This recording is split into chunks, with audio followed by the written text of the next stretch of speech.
Hai Sobat Inklusif, kembali lagi bersama kami Audiobook Kopinus dalam Alkisah Jilid 2. Selamat menikmati.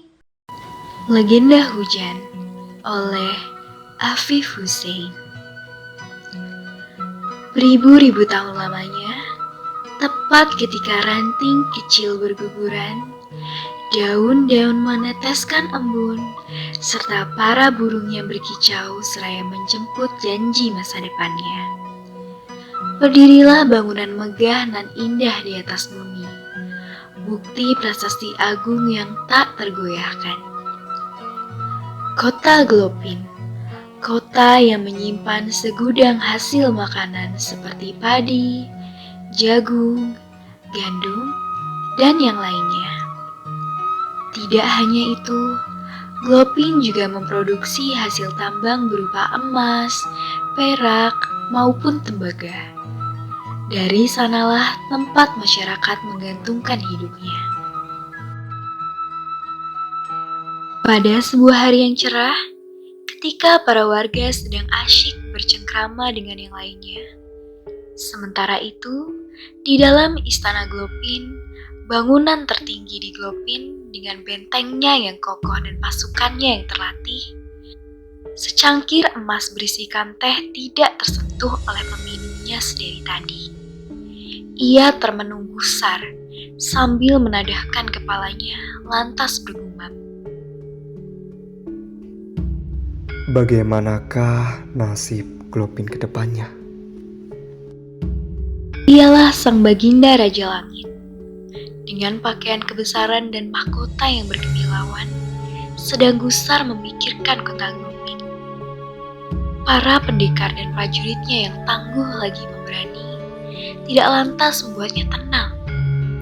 Serdadu Langit ialah sebuah julukan kepada mereka yang terpilih, menjadi pasukan khusus pengawal istana, sekaligus menjaga keamanan di kota. Suara busur panah menembakkan panahnya hingga menancap ke sebatang pohon.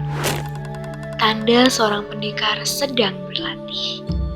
Wahai pendekar hujan, berhentilah sebentar. Kita istirahat sejenak. Baiklah pendekar petir, mungkin 5 menit lagi aku akan berhenti. Para pendekar Glopin memang terkenal akan kegigihan dan kekuatannya. Sebut saja 2 pendekar kepercayaan sang raja, pendekar hujan dan pendekar petir. Mereka ialah pasangan pendekar yang sangat disegani di penjuru kota. Tatapan mata yang tajam, badan yang tegap, hingga tampang yang rupawan menjadikan 2 pendekar tersebut dikagumi banyak orang. Di sela-sela latihan mereka, tiba-tiba terdengar teriakan gadis dalam istana. Ayahanda, ibunda, tolong. Badanku lemas dan kepalaku pusing. Tolong, sebenarnya apa yang terjadi? Teriakan gadis tersebut menggema di penjuru istana. Ada apa gerangan, wahai adindaku tercinta? Aku juga tidak mengerti, bunda. Tiba-tiba badanku lemas dan kepalaku pusing seperti ini. Wahai prajurit, segera panggil tabib istana kemari. Siap, laksanakan yang mulia. Titah sang raja lugas yang segera dilaksanakan oleh prajuritnya. Sementara di kediaman sang tabib, seorang nenek sedang meramu obat-obatan. Hingga tak lama kemudian, terdengar seseorang mengetuk pintu rumahnya. Silakan masuk. Salam buat Nenek Renza. Saya ingin melaporkan Putri Pelangi sedang jatuh sakit. Ana diminta raja untuk memeriksa Tuan Putri. Baik, tunggu sebentar. Aku bersiap-siap dulu. Setelah sesampainya tabib Renza beserta prajurit di kamar Tuan Putri, sang raja langsung menyuruh tabib untuk segera memeriksanya. Menit demi menit, tabib tersebut memeriksa Tuan Putri. Sementara yang lain sibuk meramalkan doa. Ketika Nenek Renza telah selesai memeriksa, ia bergegas untuk menjelaskannya. Sambil berdeham, ia bertutur. Sungguh langka penyakit yang dialami Tuan Putri. Jika tidak ditangani segera, saya khawatir Tuan Putri tidak dapat disembuhkan. Penyakitnya ini akan menyerang mata Tuan Putri. Jadi, jika kita telat menangani, mata Tuan Putri taruhannya. Apa? Apa yang akan terjadi dengan mata putriku nanti? Tuan Putri akan mengalami kebutaan selamanya. Omong kosong. Lalu, katakan kepadaku, obat apa yang dapat menyembuhkan putriku? Ada satu cara yang mulia.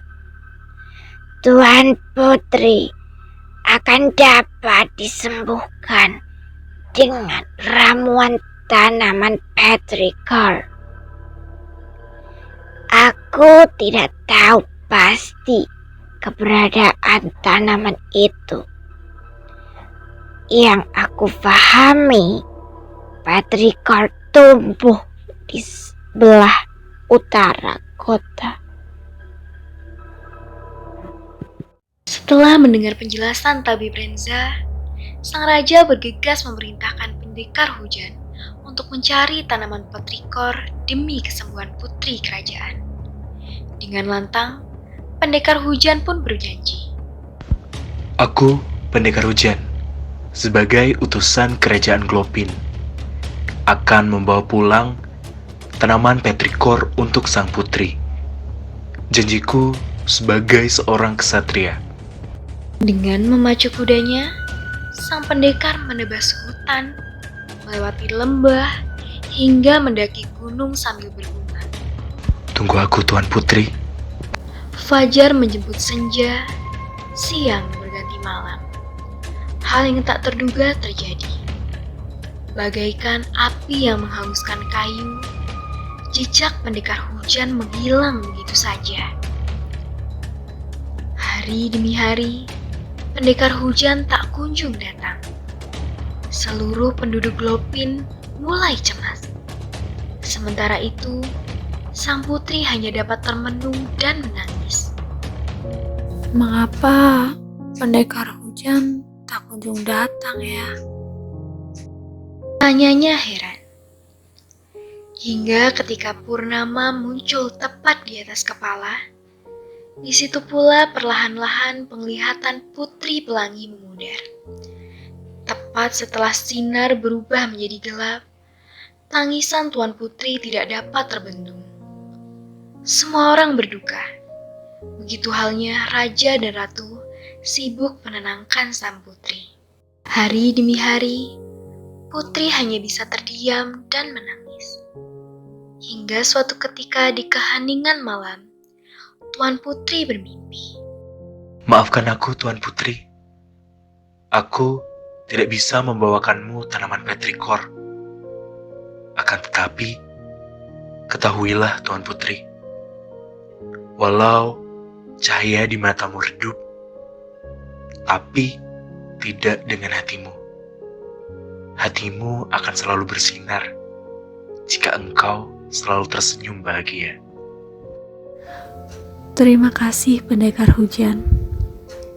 Sewaktu Tuan Putri membuka matanya, keajaiban muncul. Ada air yang terjatuh dari langit, membasahi kota Glopin. Putri Pelangi menggumam seraya tersenyum. Terima kasih pendekar hujan telah membuatku tersenyum. Tahun berganti tahun, abad berpindah abad. Air yang turun dari langit akan selalu membuat orang tersenyum. Itulah yang akan selalu terkenang sebagai legenda hujan.